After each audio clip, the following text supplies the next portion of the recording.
I work in social science and humanities editorial and focus upon intellectual disability, family therapy and psychology titles, although I do have one title in music and one title in consumer studies as well. I chose to work in publishing because I just finished my doctorate and I wanted to continue to work in sort of academic environment, and I wanted to be able to utilise the skills that I'd used during my doctorate. So things like being able to marshal large amounts of information, to make key decisions, to engage with interesting material. So I was looking out for jobs which would let me do that. I studied history for my undergraduate, and then I did a master's in South Asian history and a doctorate which was on British women missionaries in India in the first half of the 20th century. I started at Wiley as a journals publishing assistant on the history, theology and philosophy list, so the subject matter was familiar to me. But equally, I think when you're a historian, you have a lot of skills of multitasking, you have large amounts of material that you have to synthesise, and I think that that's quite similar to what I have to do as an assistant and then now as a manager. My main responsibilities, I look after 25 titles. In editorial, we're sort of the core of the business. We're the client face, the main contact for society partners, for editors. If they have any kind of sort of questions about the running of the journal, the annual journal cycle. So we coordinate with the marketing and production teams. And we also might be asked questions about sort of permissions, or we'll be asked legal advice, and therefore we have to know the contacts within the business to negotiate with sort of the go-between between them and the clients. I think you have to be able to network, you have to be good at meeting people, you have to be good at diplomacy. I think you have to be able to balance what they're asking you with what you're able to give, and to sort of come up with solutions if what precisely they're asking for is not something that you can do, but you can do an alternative.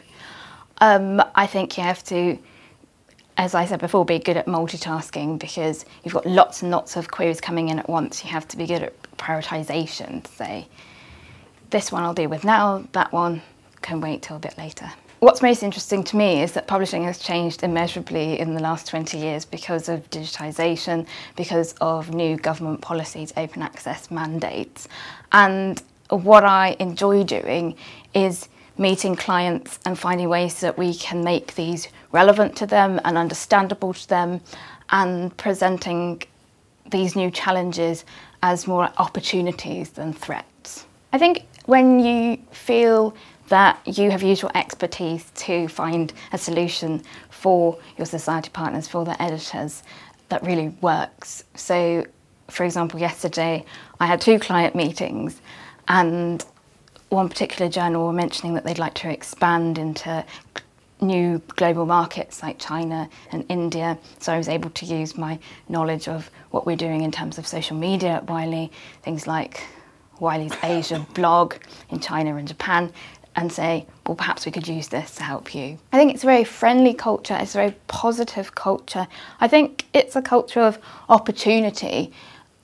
People are happy to work as a team, to recognise that different people within this team have different strengths, and they don't want to hold you back. So you're not going to be doing, when you start off, you're not going to be doing that job forever. No one thinks that you're going to be doing routine administration. They're trying to teach you more and more skills and develop.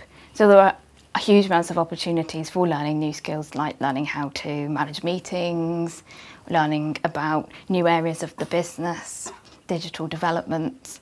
And so I find that exciting as well as challenging. If I could change one thing about my job, it would be to have more time. There are so many opportunities in publishing. There's so many new developments like e-learning in the business, and and also so many commissioning projects, society partners who do continual professional development or have all kinds of different ideas, and you think, oh, if only I had a day to research this, then perhaps I could better meet their needs. But then you've got so many emails coming into inbox that you need to problem solve straight away.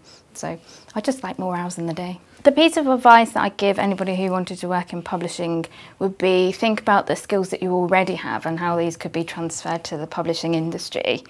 I think a lot of people think, oh, I haven't had 2 months internship doing publishing, how can I get into the industry?